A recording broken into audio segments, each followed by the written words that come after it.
Fala aí galera, beleza? Eu sou o Thiago Dias, esse aqui é o Cyber Thiago canal e bora falar sobre o filme Alita, o Anjo de Batalha. Bora lá? Ah cara, mas antes de eu falar do filme, deixa aquele like, faz aquela inscrição básica pra gente aí pra poder continuar produzindo nosso conteúdo.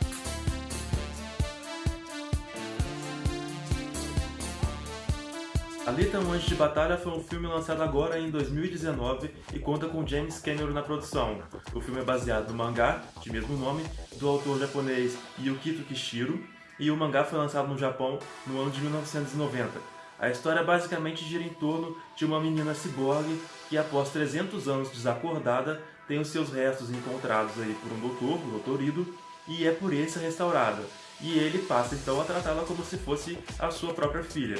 Na história do mangá, ele dá o nome a essa garota, essa ciborgue que ele resgatou, de Gali. Já na história do filme, ele nomeia de Alita, que é a versão americana, é baseado na versão americana, né? Então ele dá esse nome de Alita. Bom, pegando aí o significado do nome Alita. Alita quer dizer aquela que nasceu para algo grandioso, aquela que pertence à elite. E isso combina pra caramba com a personagem em relação ao meio em que ela tá. Por quê? Porque a história conta basicamente que a Alita foi dispensada como uma sucata pela cidade flutuante de Zalem. A sociedade nesse planeta é dividida entre a superfície, que é composta por uma cidade ali feita de sucata e lixo, que é a Cidade do Ferro. Pelo menos no filme é chamada de Cidade do Ferro, no mangá tem outro nome. E ela simplesmente é toda feita, toda construída, as edificações dela é composta pelo lixo da sucata cibernética jogada dessa cidade flutuante, que é a cidade de Zalem. Então a Alita tem esse nome, é um nome ocidental que tem um significado que corresponde aí com a sua origem, que seria aquela que veio, né, da parte superior, a elite aí. O filme apresenta uma boa fidelidade com o mangá, principalmente os 4 primeiros volumes, que são aqueles que o James Cameron teve a intenção de realmente transformar em um filme. E também as ideias, as cenas, as angulações, os atos são praticamente os mesmos, assim, com leves diferenças do que existe no original Video Animation do anime, lançado em 1993. A história se passa no universo cyberpunk, ou seja, high-tech, low life, ou seja, alta tecnologia, baixa qualidade de vida, geralmente apresentando cenários de distopia que possuem um caráter meio corporocrata, onde algum chefão ali é o manda-chuva geral do lugar, do pedaço ali. Os habitantes ali da cidade da parte baixa vivem em função plena para fornecer suprimentos para as além, sejam mecânicos, sejam agrícolas ou o que for. O filme apresenta tecnologias de última geração aí de CGI e você simplesmente vê a aplicação dessa tecnologia de forma quase que perfeita, cara. A interação da Alita, que é toda digitalizada, interpretada pela atriz Rosa Salazar, com os personagens que são orgânicos mesmo, a interação é perfeita. Você quase que não esquece, realmente você esquece a partir dos primeiros segundos de filme assim, que se trata de uma personagem totalmente digitalizada. Ela possui aqueles olhos grandes, expressivos, para continuar mantendo aquela característica que a associa e remete ao mangá. Como o filme é um híbrido, cara, é um híbrido de cultura japonesa com cultura americana aí, já que é uma história japonesa produzida para público ocidental em sua grande parte, a gente vê aí essa diferença. Falando um pouco da personagem principal agora, que é a Alita, ela é a personagem mais bem trabalhada psicologicamente da história, e isso acontece também no mangá. Isso por quê? Porque os desafios da Alita são internos. Fisicamente, ela é perfeita, ela era uma soldada perfeita de uma tecnologia, de uma civilização anterior àquela em que a história está agora, em que a história se passa, 300 anos desacordada aí, e ela pertence ao mundo pré-queda. A Terra passou por um evento, uma guerra, chamada de A Queda, onde as grandes cidades flutuantes foram derrubadas, restando somente a cidade de Zalem. E parece que os únicos 2 personagens, pelo menos até o momento, que têm noção desse período, ou de como era a vida nesse período, ou do poder tecnológico desse período pré-queda, e de como a história era de verdade, são a própria Alita, que vai recuperando sua memória pouco a pouco, e o Nova, que é o inimigo, o arquirrival dela. Já que ele era o vilão, de acordo com as próprias lembranças da Alita, mesmo desde aquele período. Então a Alita vem lutando contra ele já no período pré-queda. A gente consegue perceber por meio desse filme aí transhumanismo, engenharia social, manipulação de memória e individualidade.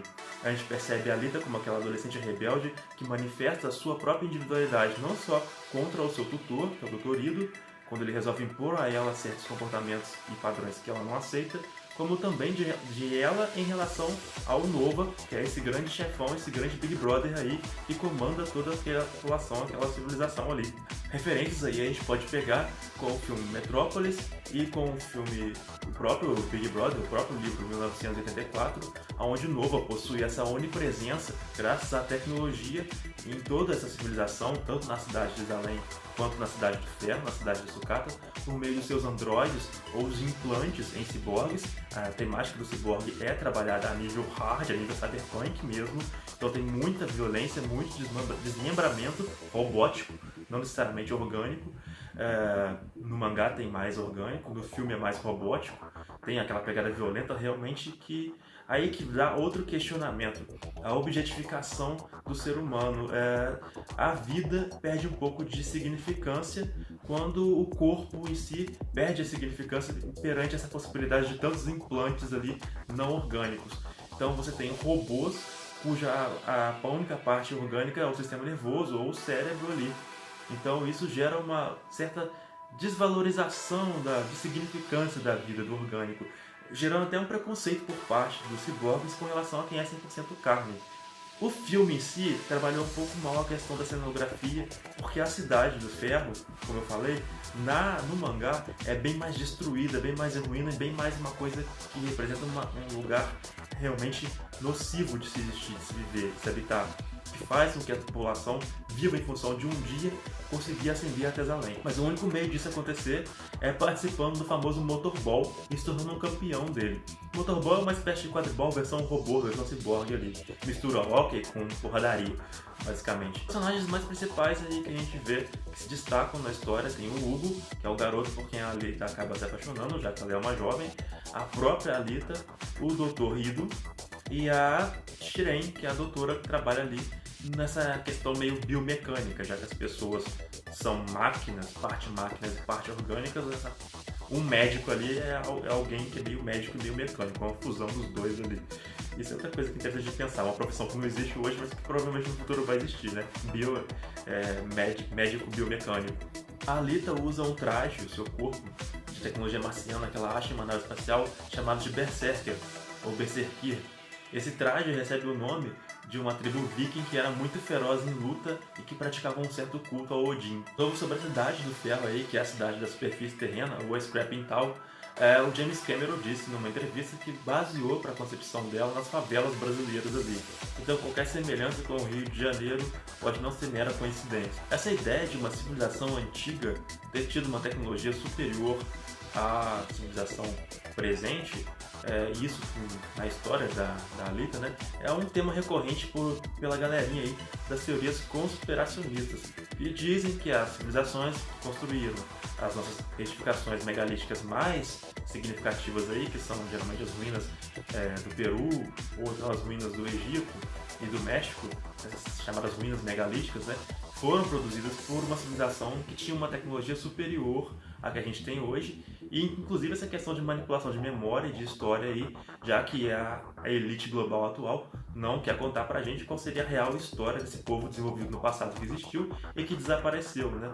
Mas aí, teorias da conspiração, como a galera fala aí. No mais, o filme é aquela questão básica, é uma heroína que tem que enfrentar aí batalhas internas e externas para poder conseguir chegar a algum lugar aí e achar, no caso dela, a busca mais interior aí do que exterior. Com a frase mais marcante do filme aí, que é essa de eu não vou me calar diante da presença do mal, eu não vou parar diante da presença do mal, algo assim que ela falou. Que é realmente essa questão de você sair da inércia e parar de esperar que alguma coisa de fora ou alguma coisa que não seja você vá fazer aquilo que você acha que tenha que ser feito para que o mundo melhore.